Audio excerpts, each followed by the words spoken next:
and welcome to the second O.P. Jindal Distinguished Lectures.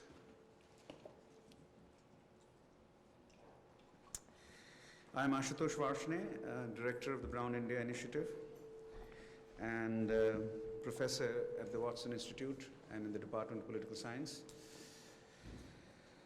A word first about the genesis of these lectures. Sajjan and Sangeeta Jindal, Brown Parents 2012, have endowed these lectures in memory of Mr. O.P. Jindal, Sajjan's father, who tragically died in an air crash in 2005. Mr. O.P. Jindal was an industrialist, a political leader, and a philanthropist. He founded the Jindal Group of Industries in India. He was also elected member of India's parliament. And finally, his charitable trust founded several schools and hospitals in India. The purpose of these lectures is to promote a serious discussion of politics, economics, social and cultural change, and security in modern India. Kaushik Basu, Chief Economist of the World Bank, was the inaugural lecturer in the fall, and we are absolutely delighted that Ashley Tellis is our second Jindal lecturer.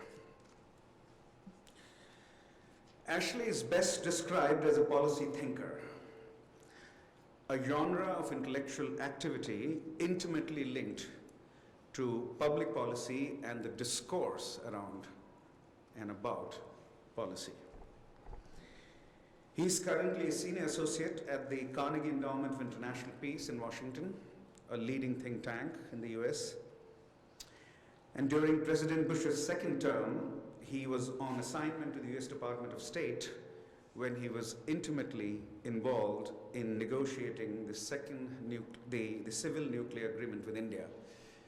Is widely viewed as one of its chief architects. Before his Carnegie appointment, he was commissioned into the Foreign Service and served as senior advisor to Ambassador Robert Blackwell at the US Embassy in Delhi. Subsequently, he served on the National Security Council as Special Assistant to the President. Ashley has authored 2 books, India's Emerging Nuclear Posture in 2001, published by RAND, and Interpreting China's Grand Strategy, Past, Present, and Future, co-authored with Michael Swain, also published by RAND. In addition, he is co-editor of 9 most recent annual volumes, including this year's Strategic Asia, 2012-2013 China's Military Challenge, and his academic publications have all appeared in well-known security journals, especially journals read by not only academics, but policy specialists. International Security, Journal of Strategic Studies, Asian Survey, Orbis, Comparative Strategy, Naval War College Review, Security Studies. And he's frequently called to testify before Congress. Ashley grew up in Mumbai, took his bachelor's and master's in economics from the University of Mumbai, St. Xavier's, right? And then came to the University of Chicago, where he took a master's and a PhD in political science, working under John Mearsheimer. A word about the topic today. He'll give 2 lectures, but first about the topic for this afternoon. India and China are the 2 fastest growing economies of the world, have been 2 fastest growing economies of the world since 1990. India's per capita income growth rate in the first 3 decades of independence was a mere 1% per annum. In the 3 decades since 1980, the India's per capita economic growth rate has been 4.6% per annum. That is nearly 5 times as high as in the first 3 decades. The change has been dramatic. But what's striking is that while India may have grown quite fast, China has grown even faster, substantially faster. In 1990, both China and India had roughly the same per capita income. Today, China's per capita income is roughly 2.5 times as high, 2.5 times that of India's. Such rises in the last 100 to 150 years have always led to serious alterations, not only in the international economic life, but also in international politics and international security architecture. Especially if the countries growing so rapidly are large.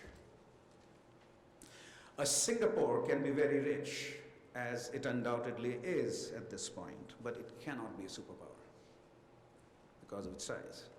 China and India can be, China is almost there. If you look back on the 20th century, Germany and the Soviet Union were the greatest examples of such rapid rise, and the US a bit before that. These three, the United States, the former Soviet Union, and Germany in the first half of the 20th century did change the political and security architecture of the world. So what are the implications of China's truly phenomenal economic rise? China's growth rate since 1980, economic growth rate, is the fastest the world has ever seen. There is no doubt left anymore. The fastest the world has ever seen for a sustained period of time. And China is also larger than the US, USSR, former USSR, and Germany. With his immense knowledge of Indian and Chinese security, Ashley will help us reflect on this question. He will speak to us for about 45 to 50 minutes, after which we'll open up for Q&A. Please welcome Ashley Tellis.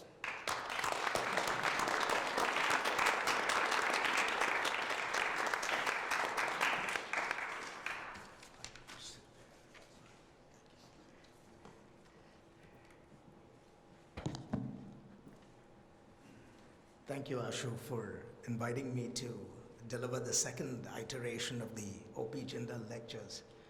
It's a particular delight for me to do this, in part because I want to pay tribute to Mr. Jindal and the Jindal family for having the perspicacity to invest in really a program that will help a new generation of Americans understand contemporary India. As Ashu told you, I got my PhD at the University of Chicago, which has had one of the greatest South Asian departments in this country for a long time. But that orientation, the orientation of that department, has always been on an understanding of civilization, language, religion, and what we used to think of as area studies 30 years ago. And yet the kind of India that we encounter today and the India and China that we're going to encounter in the future are vibrant, pulsing modern societies. And unfortunately in the United States, our academic programs have lagged in the understanding of these societies as they exist in their contemporary form. And so it's particularly gratifying to see that the Jindal family has made this investment. I'm also delighted to be back here for very personal reasons. My wife graduated from Brown many, many years ago. And when I first came to the United States in the mid-1980s, I spent close to 2 years, actually, the first 2 years of my life in the United States, coming very regularly to this campus because she was working towards a PhD in mathematics at this university. And I would come here almost every other weekend. And much of my early writing, academic writing in the United States was actually done in the Brown Library. And so I was telling Ashu, I've come here now almost after 28 years. And so it's a particular pleasure for me to be back here on this campus. I've been asked to speak today about the implications of China's rise for India's security. It's a very important topic, and it's a topic that is not as well understood as it should be, including in India itself. And I want to start by giving you a feel for the broader strategic context about what China's rise symbolizes before I get to the specific question of what the impacts for India are in particular. I think we can start by simply asserting the proposition that China's rise is obviously good for China, and that in many ways it is also good for India, for Asia, the United States, and the world. The fact that China has grown so rapidly, that it has lifted out close to 500 million people out of poverty, that it has provided a very large market for international goods and services, and has in turn become the new workshop for the world. These are all very important developments and beneficial developments for the international community. And yet, when one looks at the security implications of these developments, the story is more unsettling, certainly not as optimistic, because China's rise represents a tremendous disturbance in the geopolitical equilibrium in Asia. China's return as a Central Asian power, because of the dramatic growth that it has experienced in the last 30 years, threatens to upset essentially the equilibrium that has existed in Asia for the last 500 years, or the equilibrium that has existed in Asia for most of the modern period. And what was that equilibrium? That equilibrium essentially consisted of a balance of power which derived from the presence of many competing powers around the Asian periphery. These power centers varied in capacity, but they were numerous, they were relatively small in size, and they lacked central location. So whether you look at the northern portion, the central portion, or the Southeast Asian portion of the Asian periphery, the Asian equilibrium of the last 500 years really was defined by the presence of a multiplicity of entities, each of which balanced one another, each of which were important in their own subregions, but none of which were able to shape and define the continent's trajectory as a whole. Now, of course, after about 400 years, you have the rise of China, a large country, very centrally located, and increasingly powerful. And what this represents is the reality that a huge country with great location, but which was formerly weak, now returns to center stage, increasingly powerful. And that trajectory has resulted in the traditional balance of power system in Asia essentially being eclipsed and possibly being replaced by a new indigenous Chinese hegemony. If you look at China's relations with Asia prior to modernity, the description that was usually used to label China was that of the Middle Kingdom. And was called the Middle Kingdom because it was meant to identically signify that China represented the center of the Asian universe. And if you look at China's geography on the map, it's quite easy to see why. Its location touches on every other periphery of Asia. And the fact that it now represents the central core creates a change in the kind of reality that the Asian continent had seen for the last 500 years.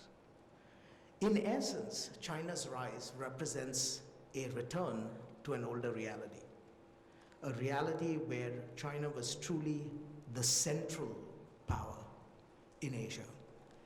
And that, of course, represents a reality that most of us have completely forgotten.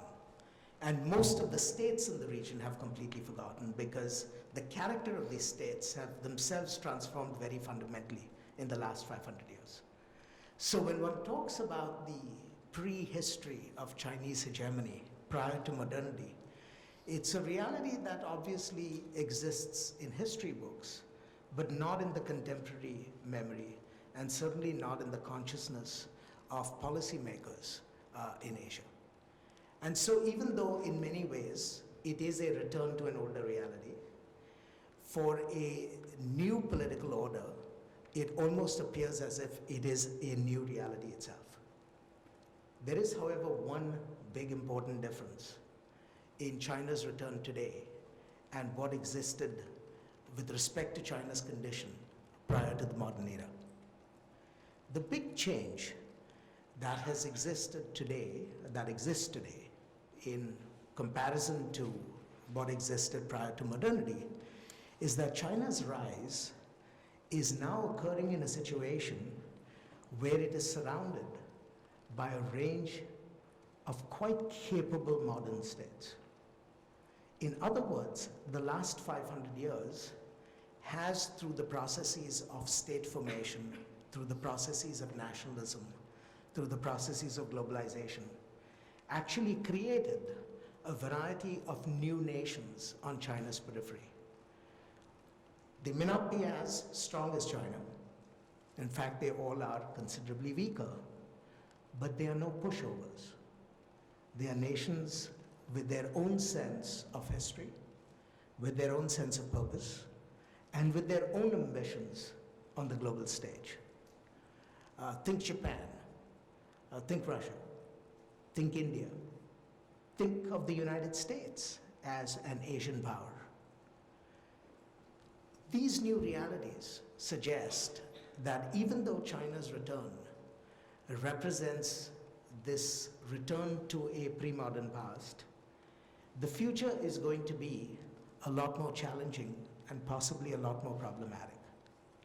Because China's trajectory, China's return to its Middle Kingdom status will continuously be contested by a variety of states on China's periphery, and could be contested by that huge, gigantic entity which is not physically located in Asia, but because it happens to be the world's last surviving superpower, happens to be everyone's neighbor, whether they like it or not, and that's the United States. And so we are looking to a future where you see the rise of a new great power, but a rise that will be contested, that will be encompassed by a range of other powers that we will constantly have to manage. It is in this context that one begins to think about Sino-Indian relations and the impact of China's rise on India's own political fortunes. And the way to think about that is to start by tracing the trajectory of the relations that these two countries have enjoyed over the millennia. And I want to divide that history very, very briefly and almost in summary form in three phases. The first phase is, of course, China and India's relations from prehistory right to their founding as modern states. So from some distant time in the past to somewhere around 1947 to 1949, when India and China emerge as the modern states we know them to be. That's the first phase. The second phase, of course, is from their founding, 47 to 49, to the end of the Cold War, 1991. And then, of course, the third phase would be the Cold War's end to a very distant tomorrow. Now, these distinctions and these divisions in time are completely arbitrary. And I've made them only in order to illustrate the evolution of the relationship and try and provide a backdrop for some of the challenges that I'm going to describe in greater detail. If one looks at the very first period, that is the period from prehistory to their founding as modern states, China and India's interactions politically were actually quite weak, even though in geographic terms, they are actually physically neighbors. They were weak partly because of the challenges of geography and technology. They are separated by this huge mountain range, the Himalayas, which until the advent of modern technology were rather hard to overcome. And so China and India did have relations during this period, but they were not strong relations. There were trading links that were quite sporadic. There were occasional travelers that went across this mountainous region in both directions. And of course, there was India's great export to China, which was Buddhism, which takes place fairly early in this period. But other than the fact that even Buddhism, which was the greatest Indian export to China, takes place really through the activities of itinerant travelers, you could not, by any stretch of imagination, claim that there was a density of interaction between these two countries. Anything that resembles density really begins to materialize only in the 19th century. And that is when British imperialism, which had a very strong base in China, in India, begins to export itself and its activities to the larger Asian region. And from British India, of course, you begin to have from the 19th century onwards, first the efforts to export cotton from India to China, then succeeded by the efforts to export opium from India to China. And then finally, in the period leading up to the Boxer Revolution, the British Indian effort to enforce the opening of China through the use of British Indian troops. So it's only in the 19th century that you really begin to see a very active interaction between China and India, but this interaction does not involve the choices made by independent states. The Qing dynasty in China was extremely weak, and the Indian exports during this period to China were really exports that were driven by an imperial entity that controlled India's destinies rather than an independent Indian state. This period, of course, ends in 1947 and 1949. 1947 for India, when India becomes independent, 1947 for China, when you begin to have the Communist Revolution and the birth of the new modern state. And from this period onwards, 1947, 1949, until the end of the Cold War, you begin to see a dramatic upsurge in what can best be described as security interdependence between the two states. In other words, the choices made by one actively begin to intrude on the destinies of the other. And this period, from 1947 onwards to 1991, is a period that is actually quite testy where the bilateral relationship is concerned. And this testiness in their bilateral relations really derives because of the legacies of colonialism. And the legacies of colonialism are manifested in two distinct ways. First, a boundary that divides India and China to this day, which was essentially delineated by British imperial administrators in the face of very weak Chinese imperial regimes that never quite accepted the British Indian delineation, but all the same provided both countries with essentially a legacy of a disputed boundary which remains with us to this day. There was a second consequence which was just as important. Because British India adopted a very peculiar defensive strategy, a defensive strategy which was called the ring fence. And the ring fence idea was very simple. It essentially consisted of protecting the British Indian Empire by creating a gigantic belt of buffer states around this empire. And the logic of creating these buffer states was to prevent any external entity from threatening the security of the British Raj during the 200-odd years that it existed in the subcontinent. Now, the legacy of the ring fence with respect to Sino-Indian relations essentially hinged on Tibet.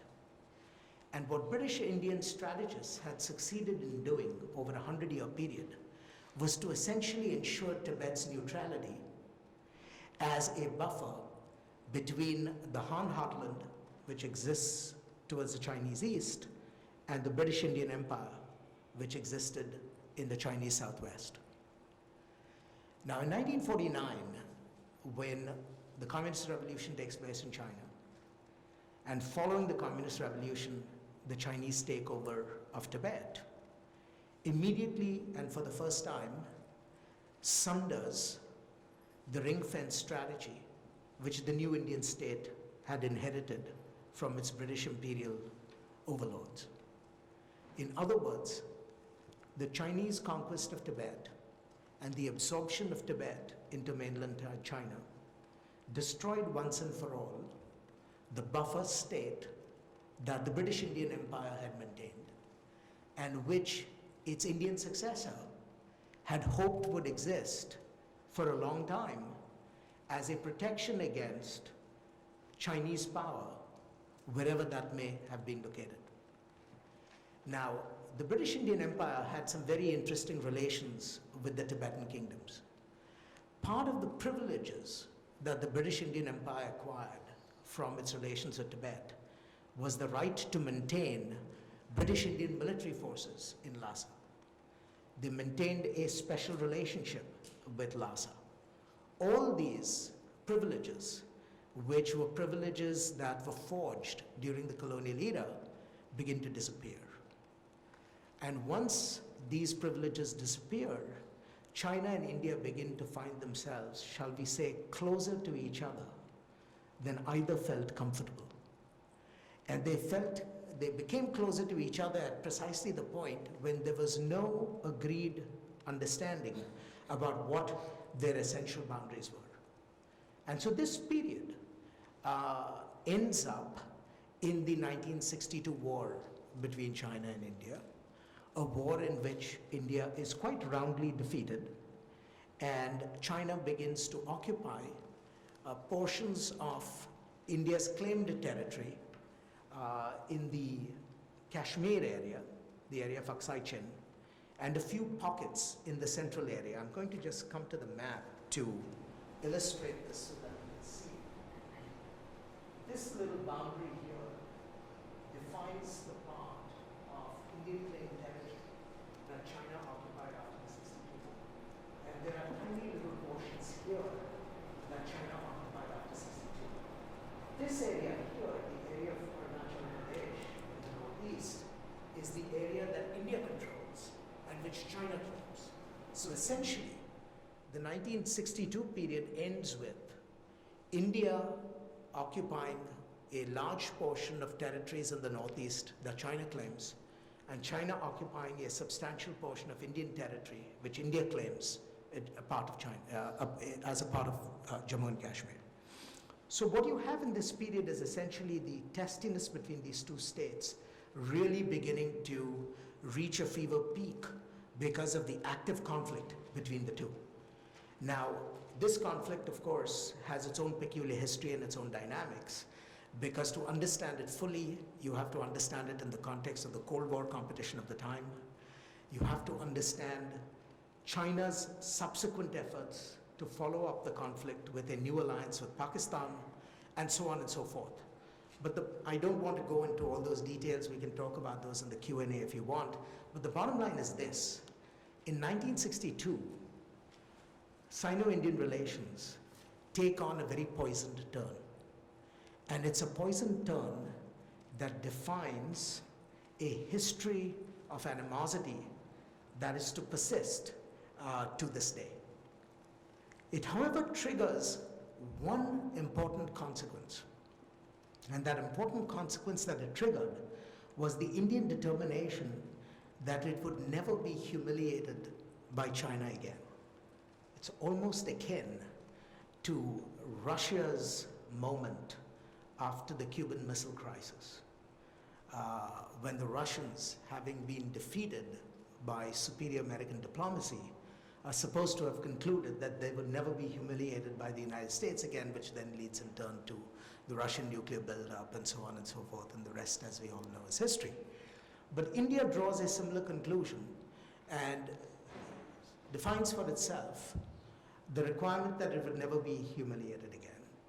And from that period on, engages in a substantial and quite dramatic military buildup. A military buildup of the kind that India had actually consciously eschewed since independence. because confronted with the challenges of poverty, confronted with the challenges of development, India had constantly downplayed the need for building up large military forces because the priority was for development over defense. After 62, the Indian calculus begins to change. And within a period of 10 years, in fact from 62 to 71, India manages to create a local balance which people have never quite recognized, including in India itself. And that local balance can simply be summarized as a remarkable Indian military superiority in the theater against China. And this has very important consequences which I'm going to come to in the next part of my presentation. Okay, so we end the period of the Cold War with a new reality. China and India, which previously were far apart from one another, had the most tenuous of interactions, now begin to have a period of about 40 odd years of intense interactions, culminating in active security competition, ending up with a major bilateral war, an Indian defeat, and subsequently an Indian rearmament program, which bequeaths India with actually a comprehensive conventional superiority against China along its disputed borders. Now you come to the next and final phase that we want to talk about, which is the period from the end of the Cold War to this very distant tomorrow, whose end date we can't quite put our finger on right now. And what happens in this period? What happens in this period is part and parcel of that largest story that I began this presentation with, which is by the end of the Cold War, and now certainly in 2013, you begin to see China ascending to a new position of geopolitical primacy in Asia. And as far as India is concerned, replacing what was the central strategic threat of yesteryears with the major strategic threat of tomorrow. And what is that? India's major strategic threat of yesteryears was Pakistan. Pakistan represented the consistent challenge to Indian hegemony in South Asia. For 50 years, India and Pakistan wrestled with the terms of that hegemony. By the end of the Cold War, that struggle was over. And it was over essentially in a victory that India had assembled, even though it was not at all obvious in 1991. In fact, if you looked at the literature in 1991, it's quite curious, but there were many prominent American academics who wrote articles titled India the Loser. And the rationale for that argument was that India bet on the wrong side. It allied with the Soviet Union, and the Soviet Union had disappeared. India was in a dramatic financial crisis in 1991, and so on and so forth. So when you looked at the broad sweep, India had in a sense come out the loser at the end of that period. In fact, precisely the opposite was true. It turned out that India turned out to be the real hegemonic power in South Asia. And certainly after the 1991 reforms, that reality has become now very clear for all to see. So the old challenge of China, of Pakistan as India's major strategic threat, has now been replaced with a new challenge. And the new challenge is China as a new source of geopolitical, economic, and military power existing very close to India. In fact, now the roles have reversed itself, because Pakistan still remains a threat to India, but it's not Pakistan's strength anymore that threatens India, it's Pakistan's weaknesses. In reverse, it is China's strengths. So you get a very interesting reversal when you begin to look at the triangular relationship between India, Pakistan, and China in the post-Cold War period. Now, the fact that China has managed to grow in such dramatic ways in the last 30 years essentially confronts Indian decision makers with the reality that China is now a major hegemonic power in the Asian continent in economic terms, in military terms, and also in ideological terms. Though the ideological elements are, of course, considerably muted because Chinese communism itself has muted in ways that it is extremely hard to define. In fact, all the labels that we used in the old days to define Chinese communism just no longer hold because it has become a completely sui generis entity. It is formally an authoritarian state, but it has a free market. It is still a country that has an absence of what you would consider conventional democracy, and yet has a tremendous expansion of personal autonomy and personal freedoms. And so the ability to kind of pigeonhole China in neat little boxes is proving to be extremely elusive. But what does this mean for India? What this means for India is that going forward, India's core security problem, is going to be coping with the consequences of China's explosive economic growth and the associated expansion in China's national power, which, if you just think for a moment, poses the kind of problem that India had never faced before. Until very recently, China happened to have two attributes which were highly desirable from an Indian point of view. China was relatively weak, and China was relatively far away. That is, its ability to project its power was relatively very thin. And to the degree that China could project its power, it focused essentially on projecting its power northwards against an expansionist Soviet Union, or eastwards against its historical rivals like Japan. Today, China is far more powerful than it has ever been historically.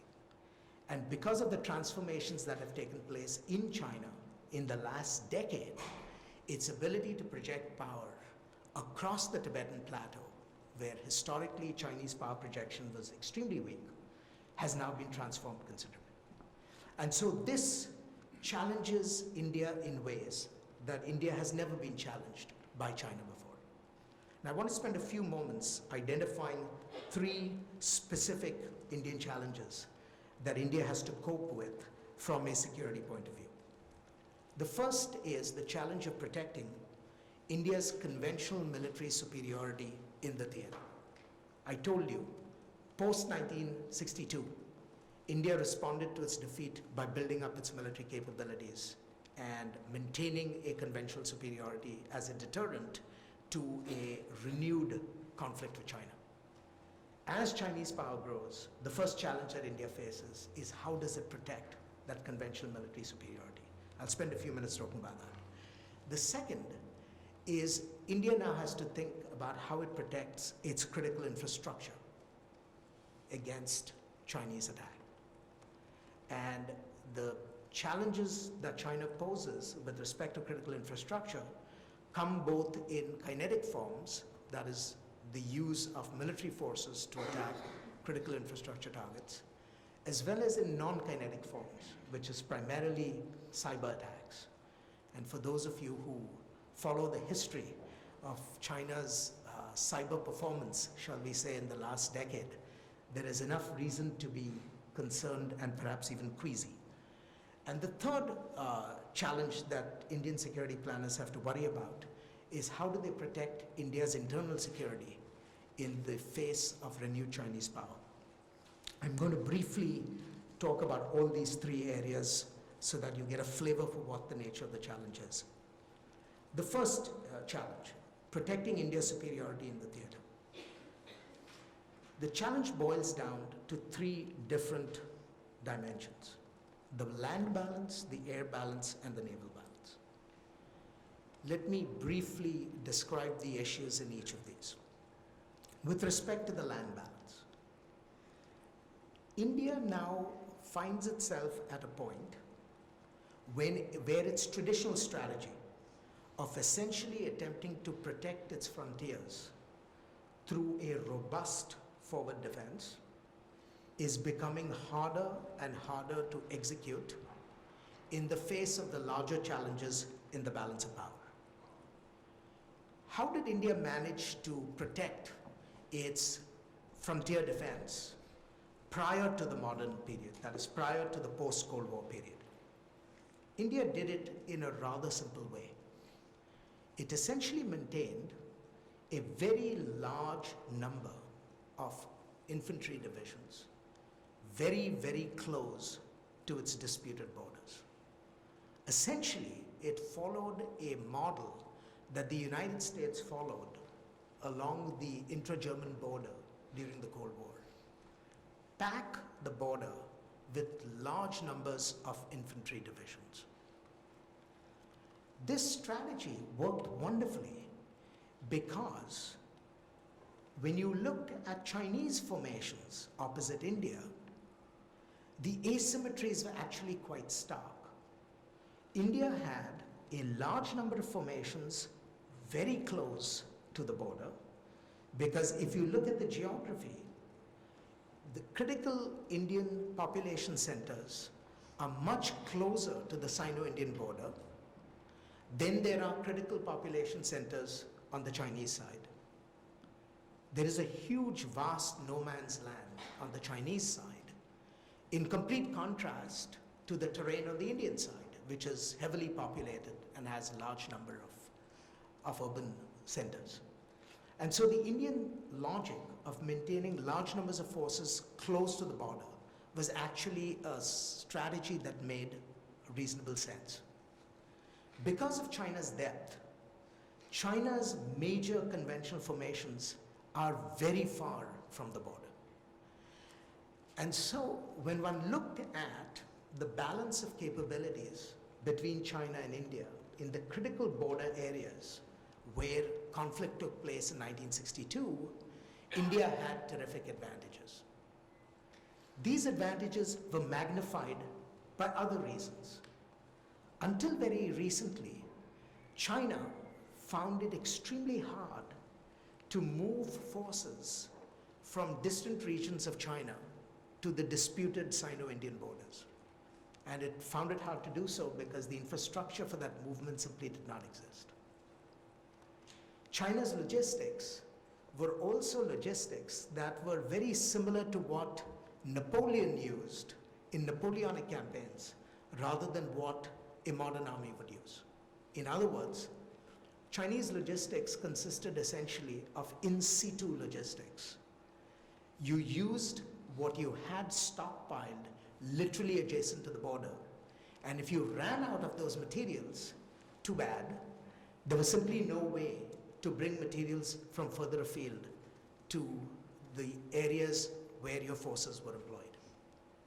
And so because you had this huge asymmetry in how forces were deployed, in the fact that India was positioned up close, China was positioned more distantly, in the fact that India's logistics were far more robust than China's logistics, and the fact that the infrastructure along the Sino-Indian border on the Chinese side was relatively thin and weak, India's land forces had tremendous advantages. All this has changed in the last 10 years. It's changed in the last 10 years because with Chinese economic growth has come, for very logical reasons, an expansion of infrastructure on the Tibetan plateau. China wants to integrate now its interior with its more prosperous coastlands, and a natural consequence of that expansion has been the integration of its infrastructure capabilities: roads, railroads, airports, petroleum, oil, and lubricants, and so on and so forth. And so, literally within a decade, China's ability to maintain far larger forces in proximity to the border has simply doubled.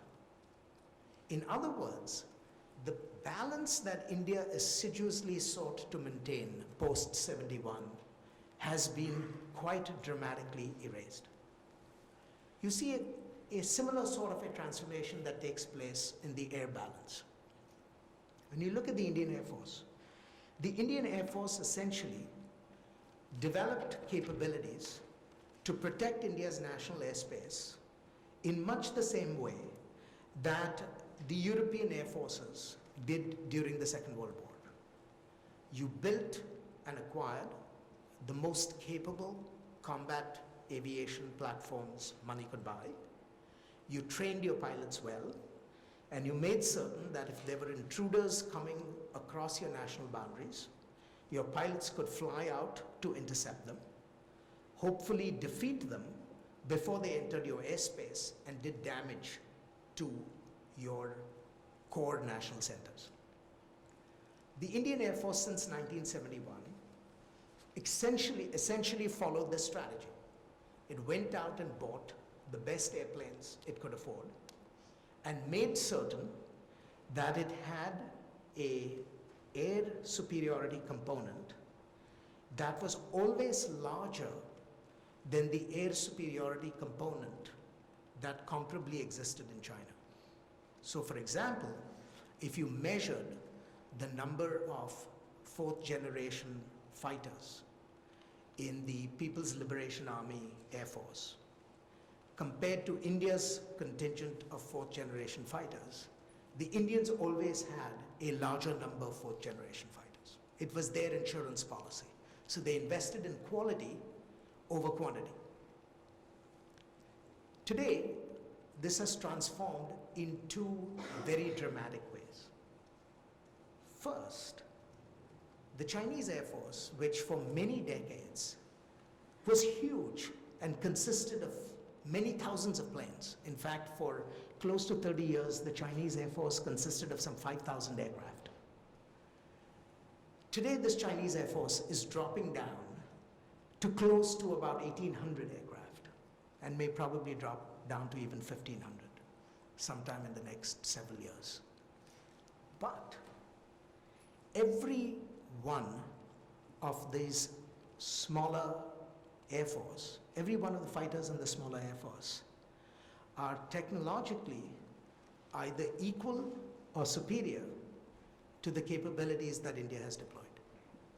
So even though the aggregate size of the Chinese Air Force has been dropping, the size of the fourth generation combat component in that force today is much larger than the comparable component that is maintained by India. So there has been a dramatic shift simply in the numerical air power balance. But the qualitative transformation has actually been far more significant.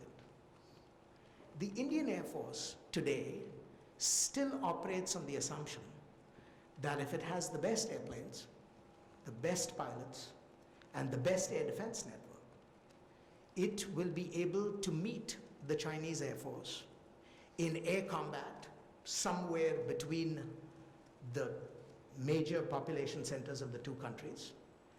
And if the Indian Air Force performs as advertised, it will be able to destroy the Chinese Air Force in the air and protect the Indian homeland.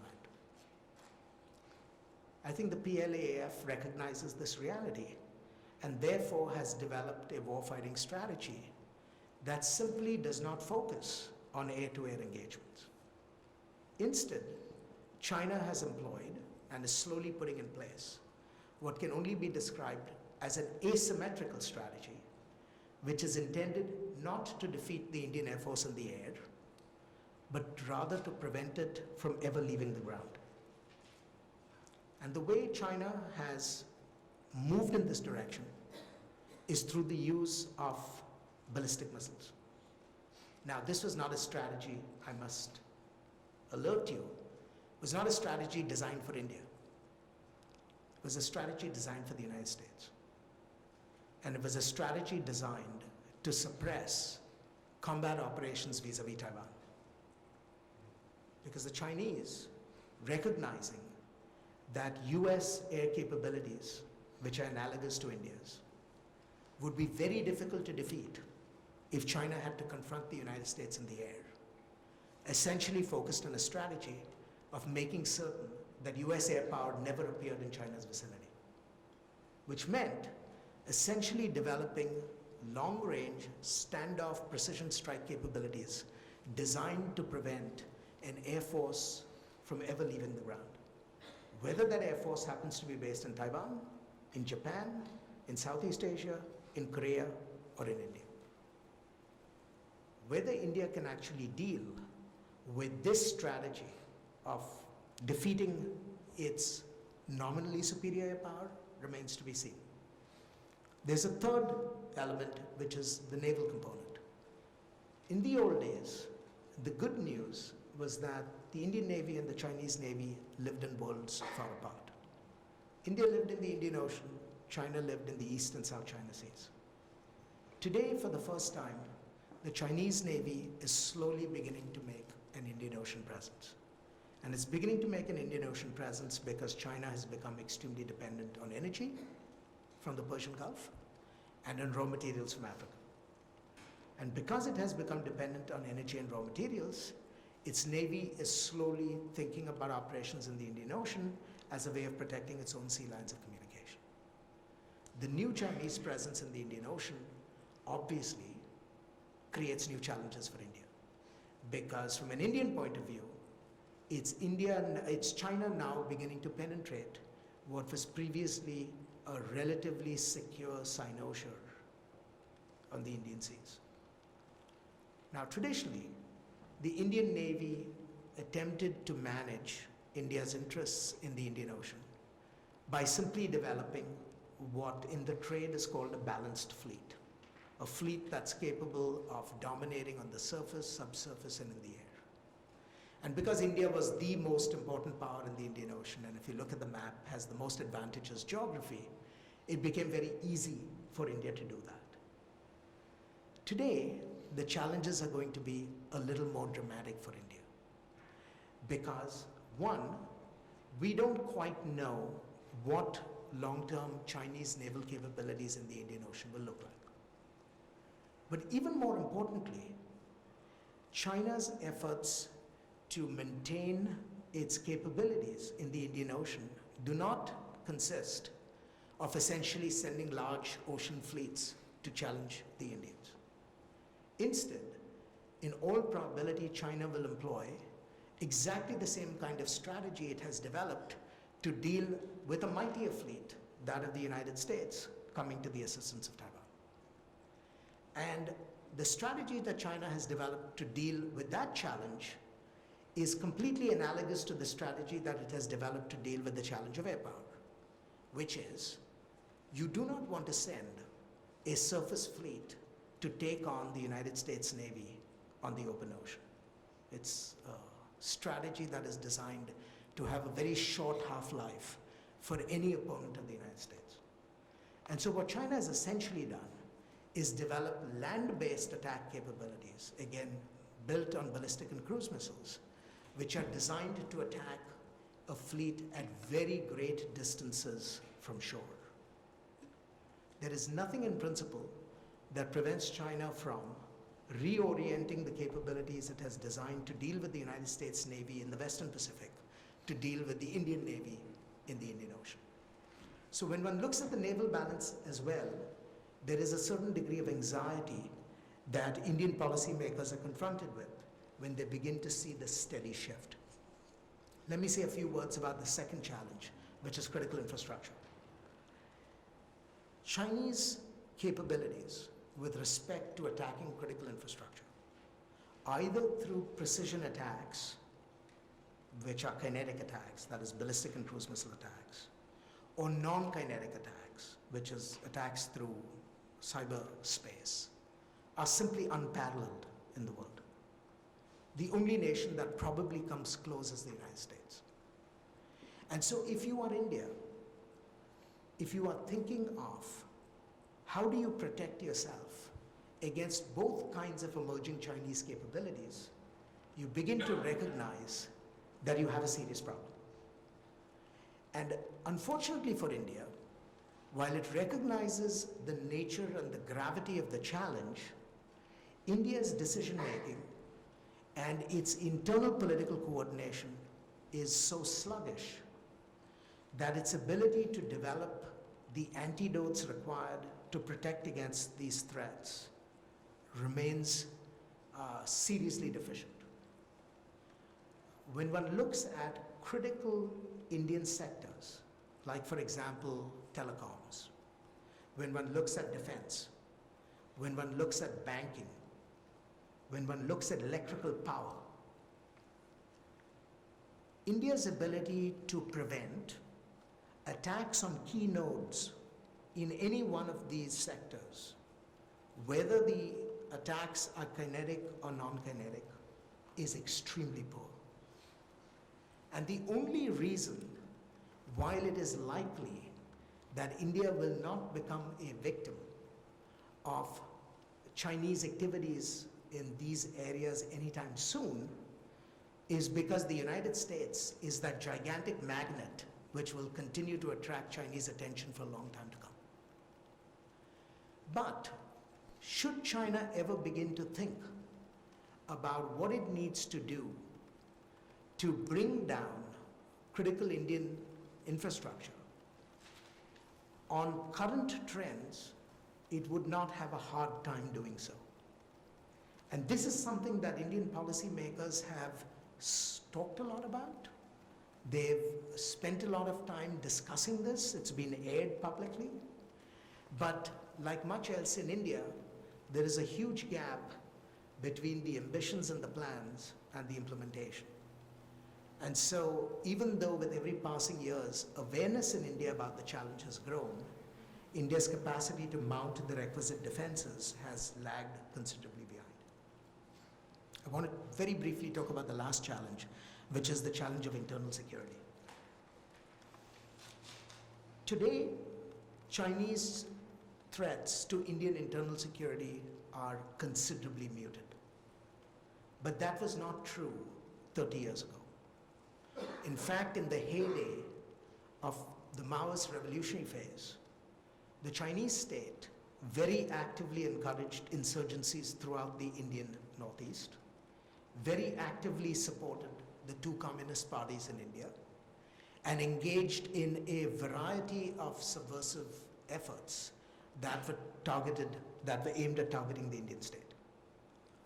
After China launched into the reform program and the revolutionary order in the Chinese state began to diminish, China reduced its support for the insurgencies in the Northeast, and in the last decade has practically terminated them. So this is all good news.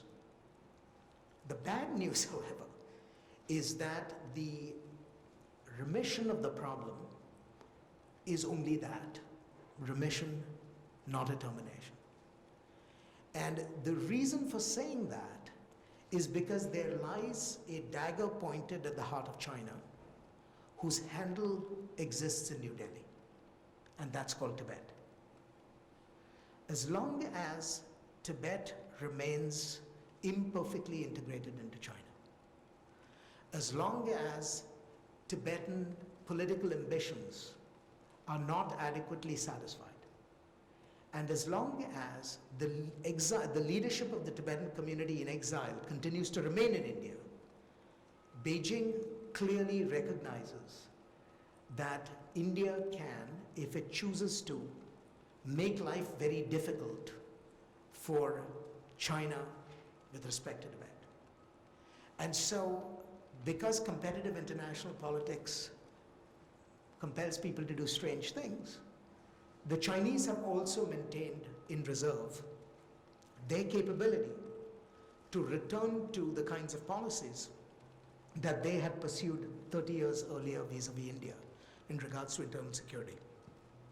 So although for the moment, the challenges of internal security are relatively muted, at least in a bilateral sense, one cannot be quite confident that this pause will remain a pause in perpetuity.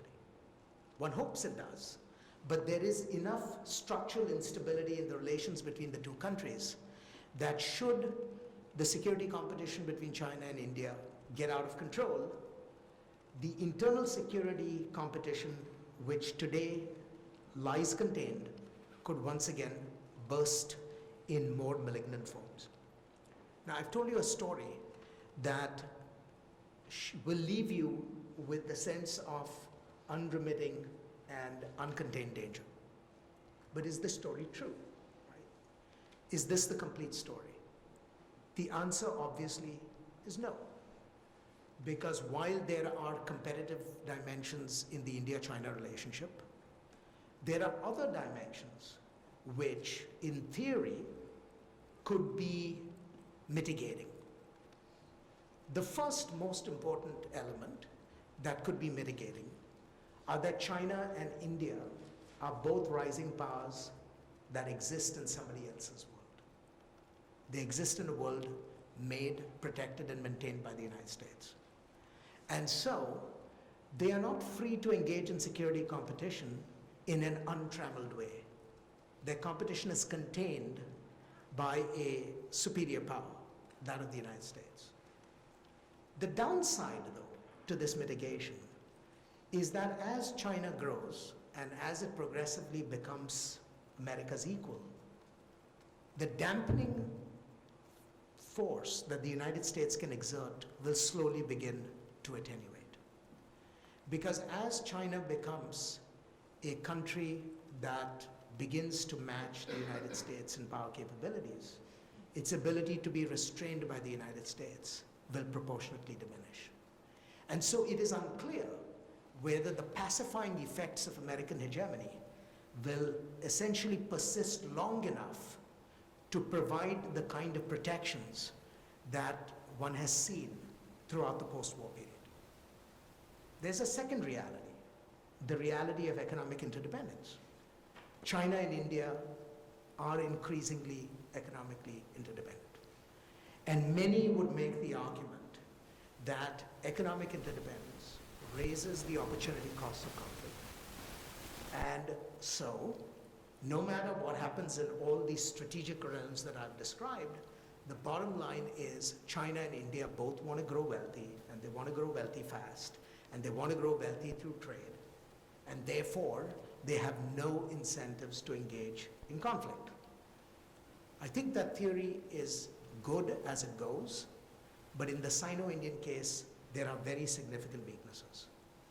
First, Sino-Indian trade is still extremely modest. In 2011, two-way trade was roughly in the region of $74 billion, which is a drop in the bucket compared to China's two-way trade with the EU, which is about $650 billion. China's two-way trade with the United States, which is somewhere in the region of $450 billion. With Southeast Asia, which is about $360 billion. And Japan, which is about $340 billion. In other words, if you compare Sino-Indian trade with China's trade with all its other major trading partners, Sino-Indian trade is relatively modest.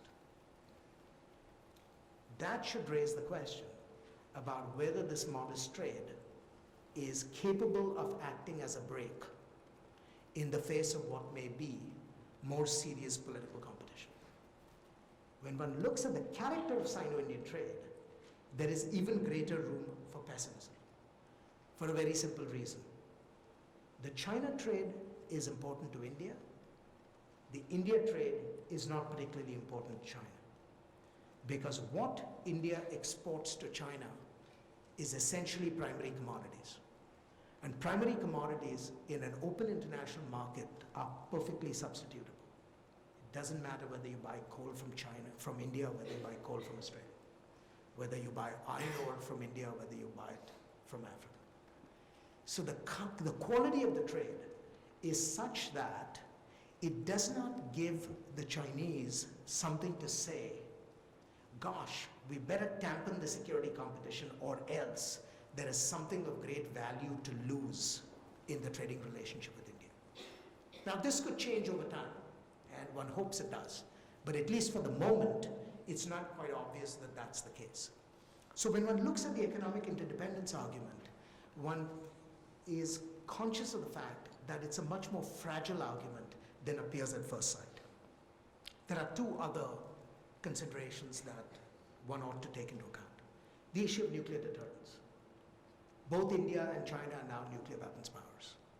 Therefore, that should act as a brake on the highest levels of security competition. That is also true, except when one looks at the detail. When one looks at the detail, you discover that the asymmetry in Chinese and Indian nuclear capabilities is so great that in a crisis, one could imagine, God forbid, but one could imagine the Chinese essentially making a decision to simply disregard the Indian nuclear deterrent and proceed with whatever conventional campaign they have in mind. Now, this gets into very abstruse questions about the stability of nuclear deterrence and under what conditions is it stable, and I need a whole separate lecture to explain to you the mechanics of it.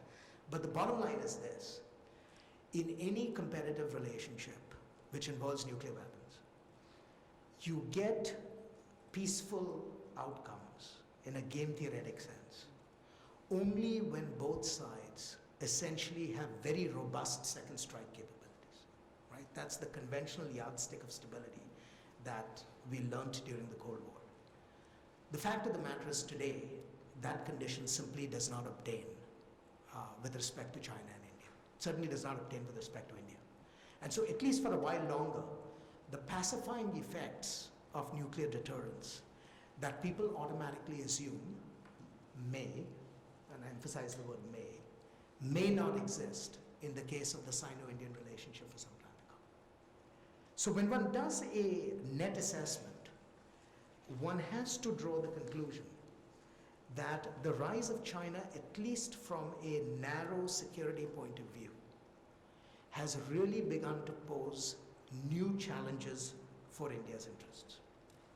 This does not mean that India has no cards to play. India is a large country, it's got the benefits of location, and it's got the benefits of having great friends in the international system, including the United States. The question really is whether India will be adroit enough to do the things that it needs to do in order to be able to meet this rising challenge. And what are those? I would identify 4 things that it has to do. First, it has to really jumpstart India's economic growth. And unfortunately, the record on this score has been mixed. Unlike China, which pursues economic growth with a certain purposefulness and resolve, India's democracy and the contestational nature of Indian politics have simply prevented it from being able to pursue growth with equal resolution. The second is India has to pay real attention to refurbishing its nuclear deterrence and its conventional capabilities. And it has to think of its conventional capabilities in ways different from what it did before. In the old days, it thought of its conventional capabilities as we need more than what China has. That worked when China was essentially a weak and inconsequential economic power. If you were going to build up conventional capabilities on the premise that you are going to have more than what the Chinese have, at a time when the Chinese economy is larger than yours and growing faster than you, then it's a recipe for real trouble. So India needs to rethink the way it does conventional military modernization and, of course, its nuclear deterrence. The third is India has to start seriously thinking about new strategic partnerships with others. There are only 2 ways to deal with a challenger. You can do it either through internal balancing or external balancing. If internal balancing is not going to be as effective for the reasons that I just laid out, you have to start thinking seriously about external balancing. And in the case of India, what external balancing means is that India has to take a deep breath and think about the future of its old policy of non-alignment in the new world. External balancing essentially means whether you call it an alliance or not, you need alliance-like relationships. And if you have alliance-like relationships, then something that is going to get short shrift is a policy of being non-aligned. And so India needs to rethink this. And the fourth and final thing that India has to do well is to maintain a continued and productive engagement with China. Luckily, India has managed to do that. But I will make the argument that if it fails to do the other 3 things, even as it sustains the engagement with China, it could end up continuing to engage China productively, but increasingly from a position of inferiority rather than from a position of strength. And that's really the challenge that I think will occupy Indian policymakers for the next several decades to come. Thank you.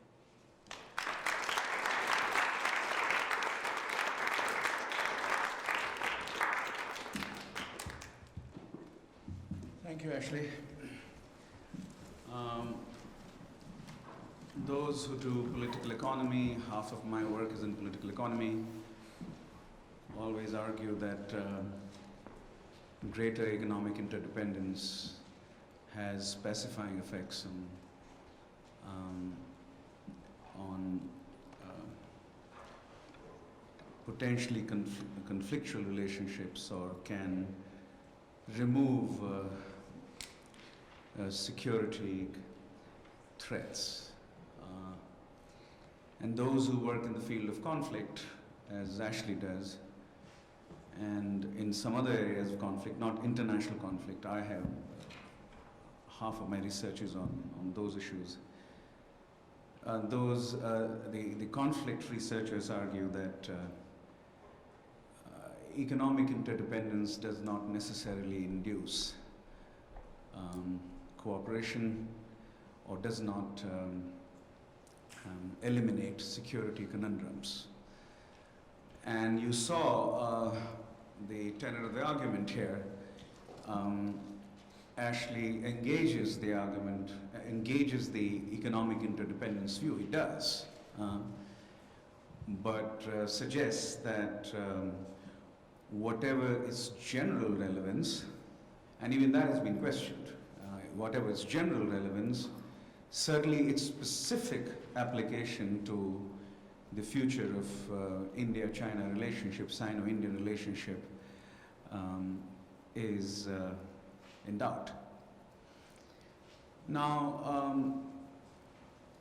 I'm sure there are questions here. I'm sure a lot of people who are here were concerned about what they heard.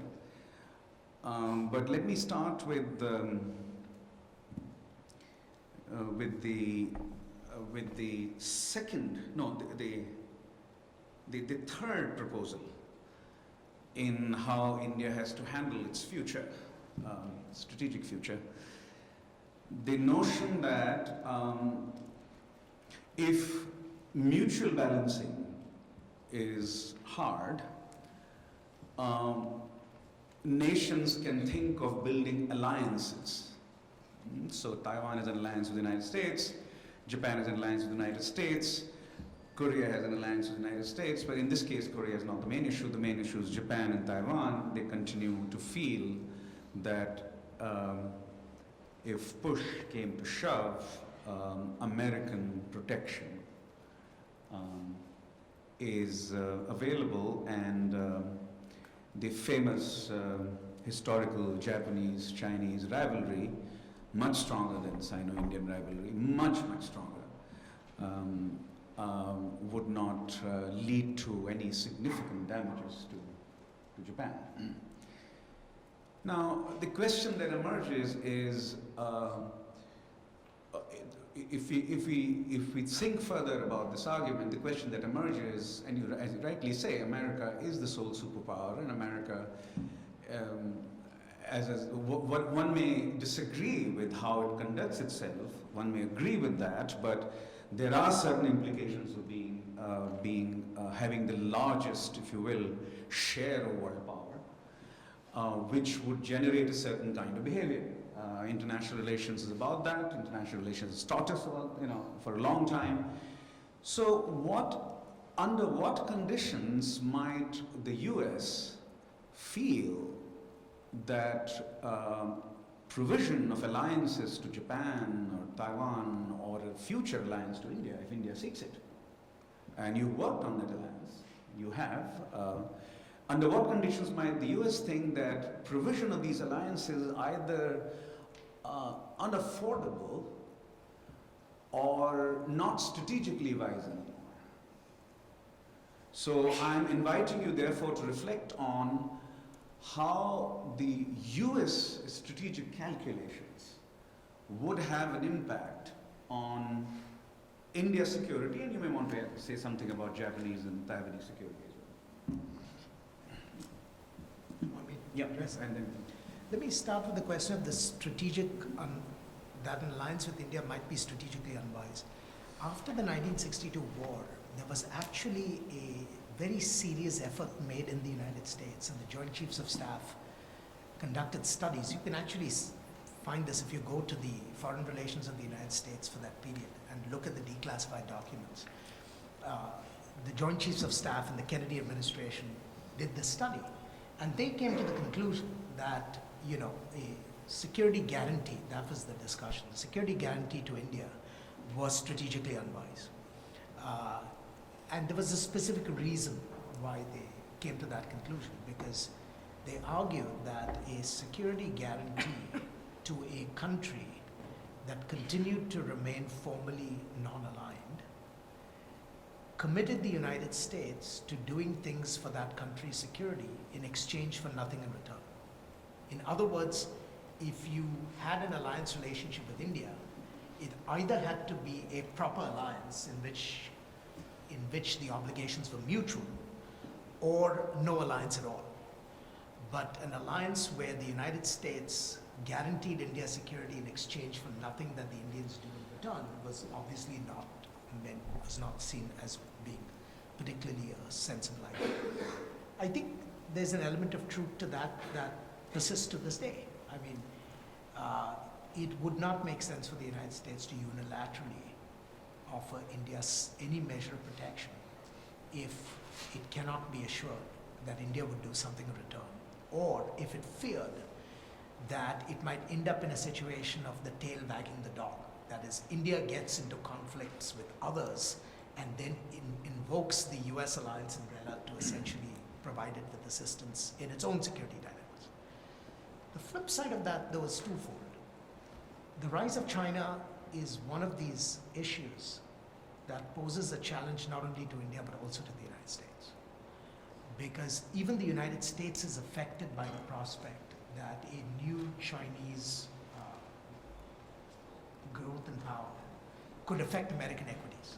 So the question really now becomes, is there enough of a joint interest that would make the post-1962 calculation less relevant? That is the United States so concerned about China's growth and power today that it does make sense to extend some measure of support for India in a way that was not true before? So that's one question. The second question is, from a purely rational actor point of view, is it in American interest for India to fall into the orbit of China and Asia? That is, are American interests served by having such a weak India that it essentially succumbs to Chinese power in Asia? And that's an interesting question, because one could make the argument in purely rational actor terms that it is in American interest to provide a measure of reassurance to India, because and I'm putting this in quotation marks, a loss of India to China would result in such a transformation of the continental balance of power to the disadvantage of the United States as to be unacceptable. So I think that would be the way I would come at the unwise question. The unaffordable question, I think, is a little more difficult, because we are now at the stage where we are increasingly finding it challenging to uphold our existing obligations because of our own economic problems. But I, for one, have always believed that our economic problems are actually transitory rather than secular. That is, the current problems that we have are not problems that are likely to persist if we can, common sense prevails in the city that I live. We could actually come out of this crisis stronger than we went into it. So the question of unaffordability really hinges on what your assessment for the long-term prospects for American power are. Yeah, but in a sense, the question of strategically unwise, let's say, might also include considerations such as the remarkable dependence of American business now on Chinese markets, right? Mm-hmm. So, if you watch the discourse emerging in Washington about China, it's been happening for about 10 years. So, there's clearly a conflict emerging within the discourse, or within Washington, conflict emerging between the security discourse of the United States and the business discourse of the United States. Let me make a Right? point there, though. Mhm. If you look at Dan Dewdney in national security, I think it's about 4 issues old, has done a remarkable study looking at the bargaining power of the United States vis-a-vis China, even though the United States is a debtor nation. And he comes up with something that doesn't surprise me at all, but that the United States has always done better in bargaining relations with China because it still has comprehensively greater power than China. Yes, there are issues with respect to American business constituencies seeing a value in maintaining markets in China. There are issues with respect to the amount of debt, American debt that China holds, and so on and so forth. But the fact of the matter is that when you look at contingencies where the vital interests of the United States have been at stake, no matter how much leverage China holds over us in the abstract, that leverage has been materially irrelevant. In other words, the United States goes out and does whatever it wants, even in situations where China has leverage, if vital American interests are at stake in that dispute. So the question then simply becomes, does maintaining India's physical security and autonomy constitute a vital interest of the United States, and under what conditions? Which then brings us back to the world that I was trying to explore in my last response, which is, as long as you believe that American hegemony is durable, then protecting India is optional. If you believe that American hegemony is at risk because there is a new rising competitor that may match it in some capabilities, then what you want to do is make certain that your coalition of friends, that you have the largest possible coalition of friends. And in that world, I could see someone making a compelling argument for why extending some form of protection to India might be strategically sensible. Let's open up for questions on the floor now. Jim. I'll just sit here, but if you can't hear me, I'll move to the microphone. Thanks for really a wonderful talk, incredibly clear. You could see the PowerPoint in your words. You didn't need to do it. I've got 2 questions, and they're about India's interests. So the first, simply, there's an implicit interest in what China's doing. It wants to be a superpower to compete with the United States. I wonder if you could unpack what's India's interest.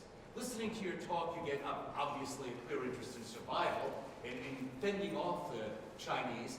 But is there a larger Indian interest in aspiration and security? And secondly, I'd like to flip Ashu's question and ask the same question. What's the conversation in India about ending a non-alignment? What are the, I mean, it's certainly lots of calls. The Economist just this week calls for India to stop being non-aligned, get sensible, and come with us. But I wonder what's the internal conversation. So just the opposite of that question. I mean, both very good questions, and they're great segues off the discussion that Ashu started. Let me start with the discussion about Indian interests. I think there are 3 interests that India has. The first is clearly comprehensive economic development. Because, and this is true for China as well, that India, for all its growth and capabilities in recent years, is still a poor country when measured either by per capita income or any human development in this. And I think the Indians are smart enough to recognize that they ought not to let their pretensions get the better of them. That there's a huge developmental agenda that is still unsatisfied and that they need to protect. Now this has some security implications because it means that you don't want to be, you don't want to be conquered by others and so on and so forth while you're doing this. But all the same, the development objective is extremely important. The second objective, I think, is that India still sees its nation building as being a work in progress. That is, it is still on the way to becoming a modern state. That endeavor is by no means complete. And when I say become a modern state, I mean continue the nation building project, which is creating a new Indian identity across incredible diversity, dealing with all the internal challenges to state authority, building a robust administrative system, including a state that can penetrate its own society, extract resources, all the things that Europe did over the last 250 years. So there is a whole political agenda there that India has by no means completed. But there is a third objective as well. And that is India, because of its history, its size, its geography, and the fact that it has had particularly smart prime ministers, especially in its formative years, has never quite given up on the dream that one day it will become a pole in the global system.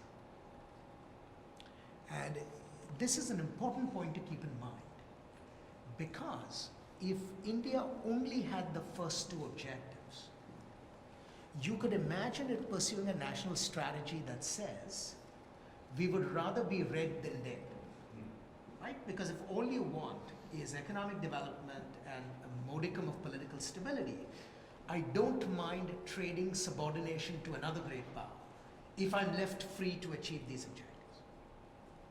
But if you say that it's not simply economic development and political globalization, but it's also maintaining your status claims in a competitive international system, then whether you like it or not, you have to seriously start thinking about autonomy, strategic autonomy, which is how can you remain autonomous in terms of your decision making? And then that brings you face to face with the conundrum that I elaborated in the lecture, which is how do you protect your ability to bargain with states that may not mean well for you?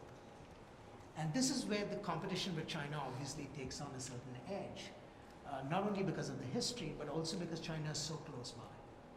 You know, in that sense, the United States has this wonderful advantage of distance. You know, we may be a pain in the neck to a lot of countries, but we are so far away from most of them that they would rather trade, the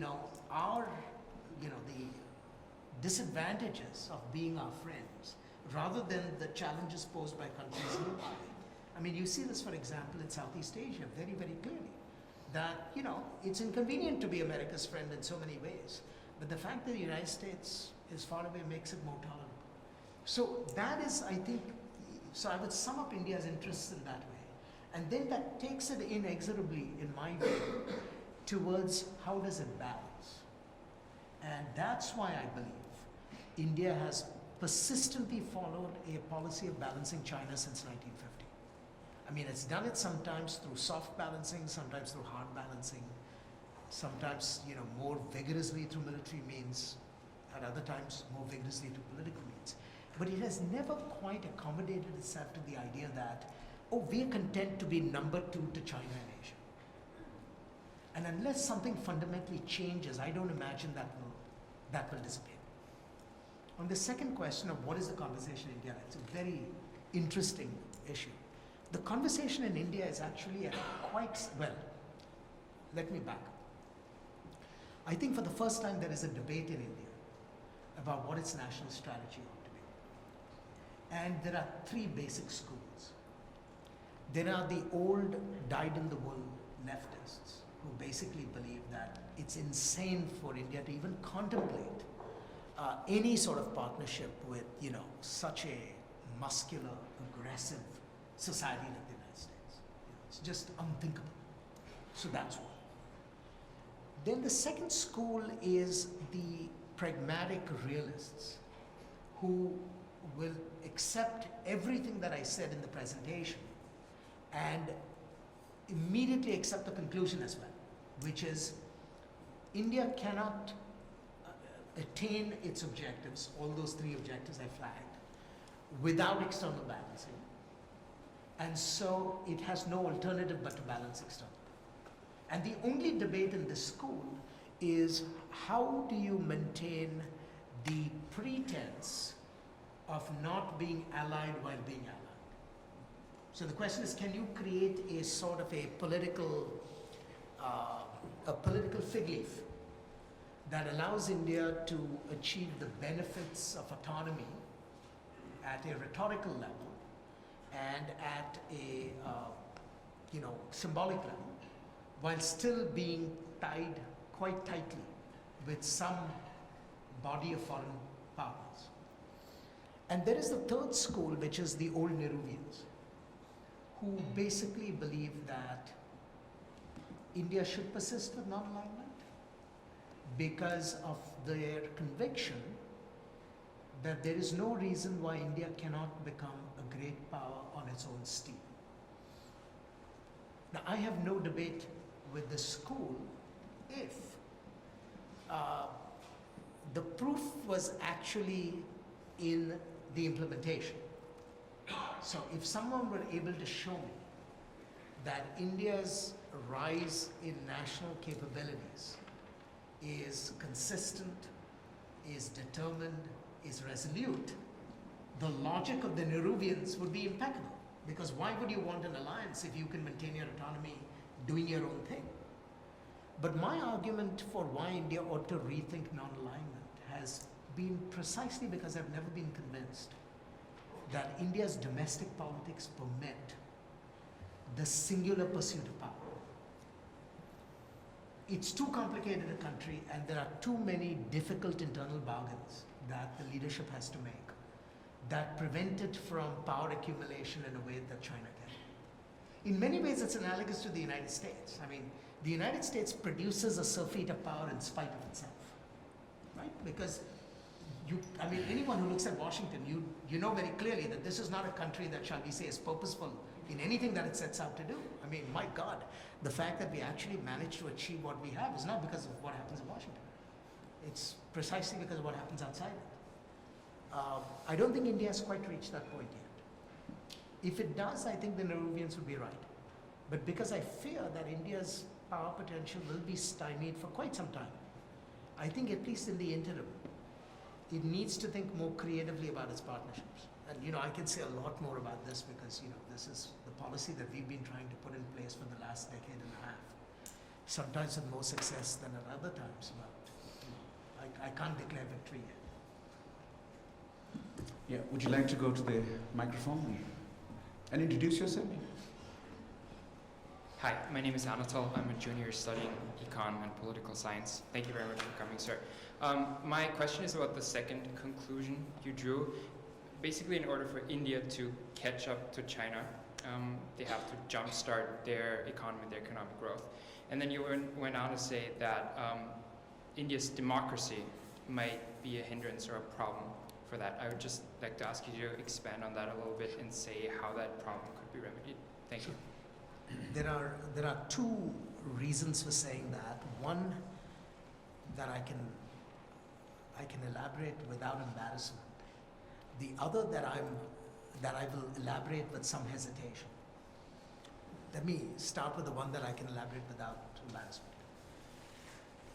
India's political system, being a complex political system which is democratic, sees as its primary objective the adjudication of competing interests within the state. That's the primary objective, right? In a democracy, you want to make certain that people don't start killing each other because there is no other way of conducting political business.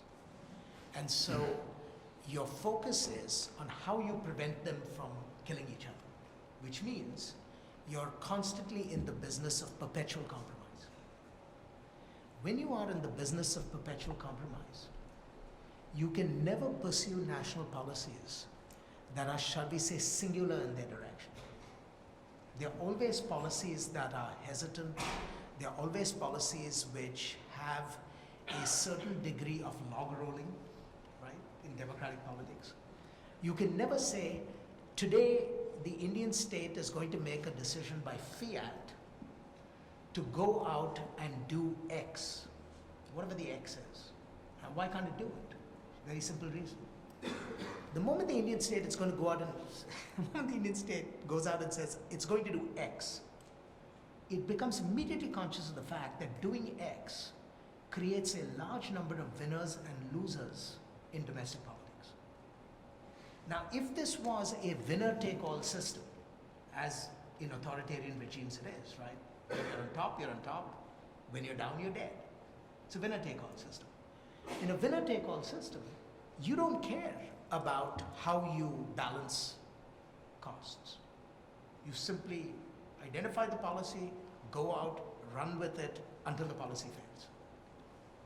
India can never do X because it's constantly having to accommodate those who have lost, those who think they can do better than if the policy were X, and so on and so forth. So by the time you end up with an equilibrium, a negotiated equilibrium, it's never X, it's an X prime. And the X prime always has some substantial deviation from that X which is optimal.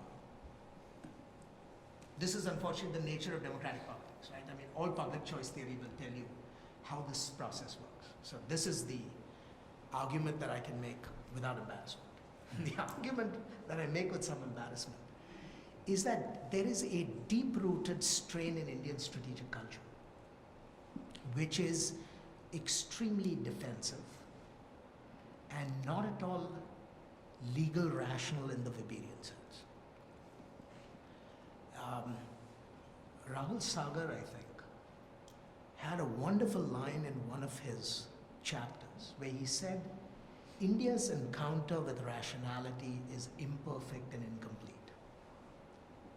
And it's a very important, for those of you who care about political philosophy, it's both substantive rationality and instrumental rationality. The Indian state is not the Prussian state. It's not a state that identifies maximization of power no matter what. I mean, that's really the ideal of the modern Western nation state. It's a power maximizing entity. The state penetrates society in order to dominate it. It penetrates society in order to extract resources, and it extracts those resources in order to maximize its sway in the world.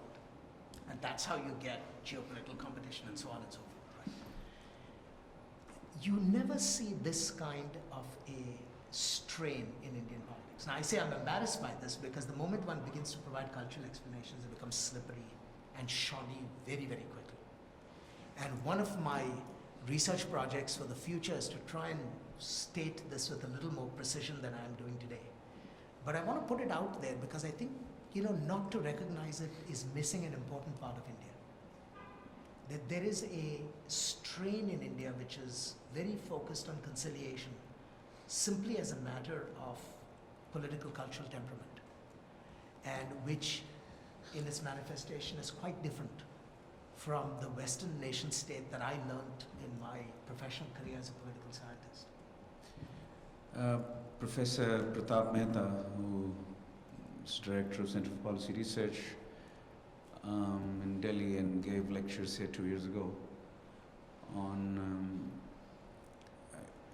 emerging currents in Indian judicial conduct.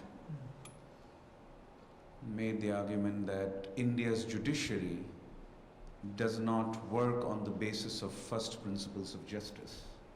India's judiciary has become a conflict managing institution. It gives a verdict with which it seeks to reconcile, with which it seeks to build some sort of peace or reduce conflict. I mean, he didn't put it the same way.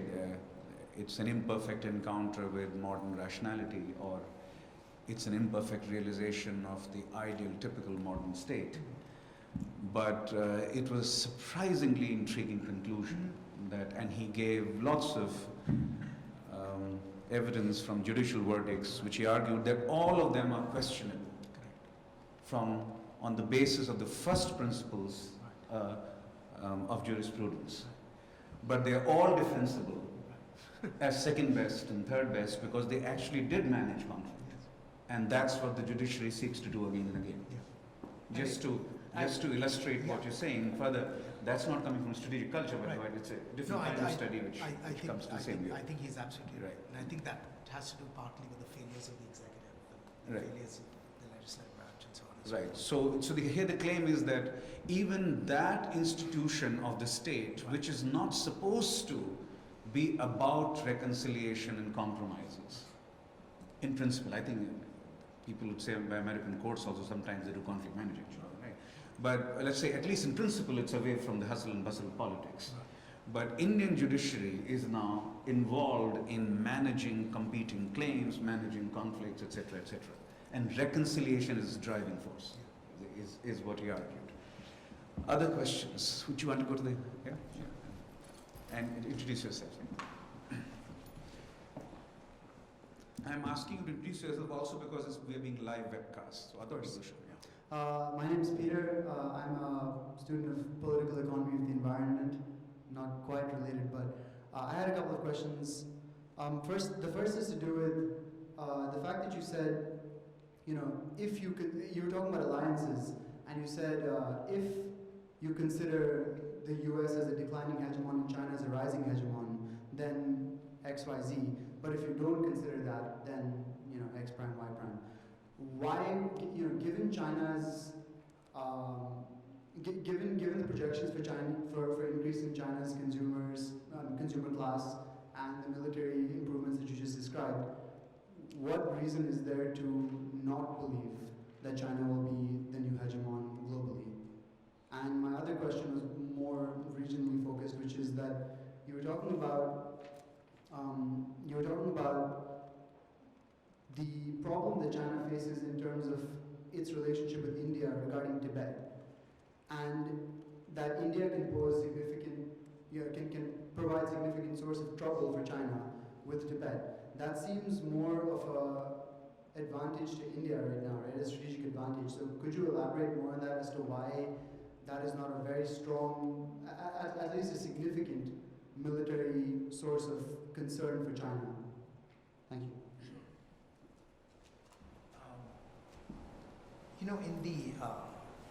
With the last 30 years of dramatic Chinese growth, you can be forgiven if you draw the conclusion that this growth is inexorable.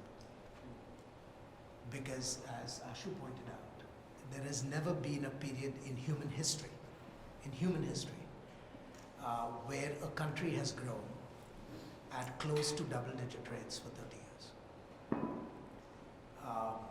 It's literally the first time. It's literally the first time. And there are very peculiar reasons why that is the case. And if you want to explore that, I edited a book last year, the Strategic Asia volume that looks at China and India. And there is an extensive introduction that discusses why you've had these supernormal growth rates in the case of China. But the bottom line is this. We've had supernormal growth rates, and therefore everyone extrapolates the growth rates and presumes that Chinese hegemony is inevitable. Let me make 2 points to keep in mind. If you look at neoclassical growth theory, there are 3 things that you need to grow.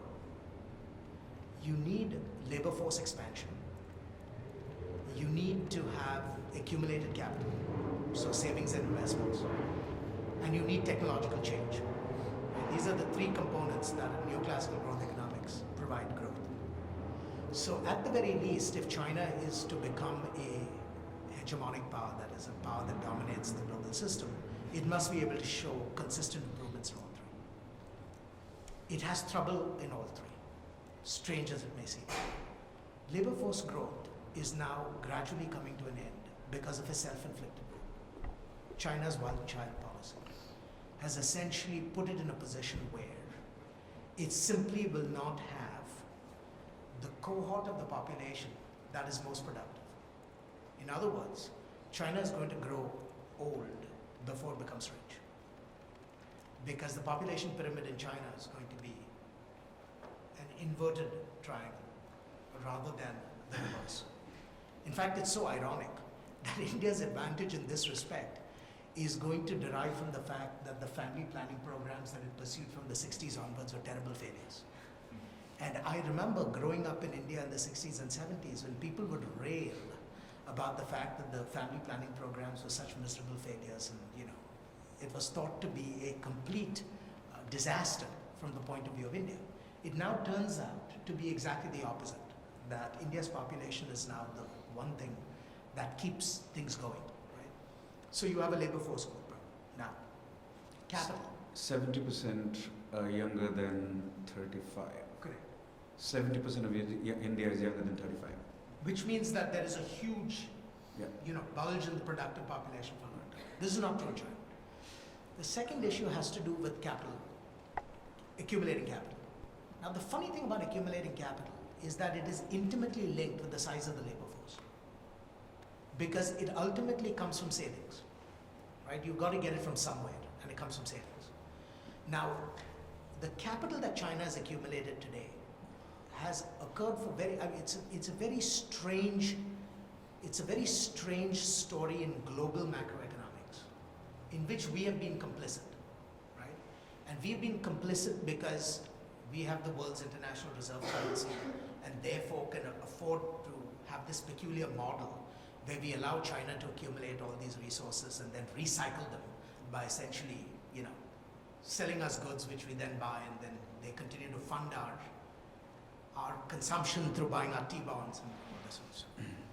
The bottom line is this: they are not going to be able to sustain capital expansion if they do not solve the labor force problem. Third, You're saying an older society cannot save as much. it cannot save as much, and what is going to increasingly happen, because the Chinese social welfare net lags dramatically behind its counterparts in Asia, increasingly the Chinese population is going to spend more to assure their own personal security, because there is no state social security net. So savings rates in China are going to diminish essentially over time, right? So the historical kinds of capital accumulation that we've seen in China in the last 30 years are a thing of the past. And then, sociologists will give you even more recondite explanations like the absence of social trust. I mean, there's a peculiar thing. Just think about this for a moment. If you are going to be living in a country where you have no uncles, no aunts, and no cousins, because you have a one-child policy, right? I mean, just think about it. No uncles, no aunts, no cousins, because all kids are kids of single, What does that do to social trust? And if you don't have social trust, what does that do to capital accumulation, and so on and so forth? I mean, all sorts of issues. Now let's look at technology. Technology, China is it's very strange. If you look at China's technological performance in terms of patenting, in terms of what it's doing in terms of transformation of research into products, it's punching way below its weight. Compared to India, in fact, Nick Eberstadt, who is a demographer at AEI, has done some remarkable studies comparing India and China with respect to technological innovation. And he finds that India consistently does better than China. And the only explanation that he has, now I don't know if I buy the fact, I don't know if I buy his explanation. His explanation is that it's India as a democratic society that permits this kind of performance. I don't know whether I buy the explanation, but the fact still remains that China has not managed to do technological innovation in a way that one would expect it to be. And that is because if you look at China's dramatic growth rates, the growth rates have been because you've had Western companies manufacturing in China low value added goods because they want to exploit China's low labor costs in order to export those low value added goods to higher paying markets.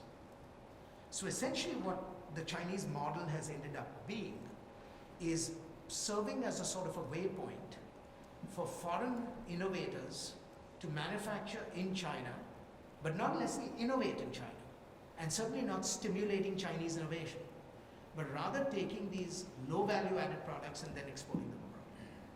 So when you look at these three factors synthetically, there is every reason to believe that China's capacity to sustain the kind of meteoric growth rates that it's had will diminish over time. And that means that the Chinese hegemony that people take for granted cannot be taken for granted. Okay? Now there's a second set of arguments which becomes more complex, which is, what is the nature of power that you're talking about? If you're talking of power simply measured in terms of relative GNP, it is possible that even though China's growth rates will diminish over time, the size of absolute GNP may at some point exceed that of the United States. It is possible simply because of the law of large numbers, right? Even though per capita incomes are small, if they're still growing faster than that of the United States, Chinese GDP might exceed that of the United States. But what does that actually mean about China's power? That is, power ultimately comes from it's a very peculiar problem, right? We've never been able in political science to define power. I mean, there's been a constant debate about how you think about national power. But if you think of power as a composite of individual personal well-being, high rates of education, high rates of social mobility, high rates of innovation, you discover by all these measures, China really falls far short, even though you could imagine it exceeding the United States in absolute GDP sense. And when you start throwing in other things into the mix, like, is China really at the cutting edge of technology? Will it dominate the next round of, technological innovations? Does it have an ideology that is truly inspiring, like the United States, sometimes for odd reasons has? Does it have institutional strength, and so on and so forth? I mean, you think of power in a more complex way. You could make the argument that China will become an important center in the global system, but may never be hegemonic in the way that the United States has been since 45. Any other questions? We can take one more, perhaps. Okay, that so brings us to the close of the first lecture. Before we applaud Ashley's remarkable analysis here, let me remind you that tomorrow's lecture is 2:30 to 4:30 here in this room. And the topic is the second lecture in the Jindal series. The topic is, does democracy undermine India's security? The relationship between democracy and security. That's for tomorrow. You can continue the discussion with him over the reception, which begins now, and he'll be available for another 45 minutes here in this room before we take him away for dinner. So thank you. Yeah, that's fine.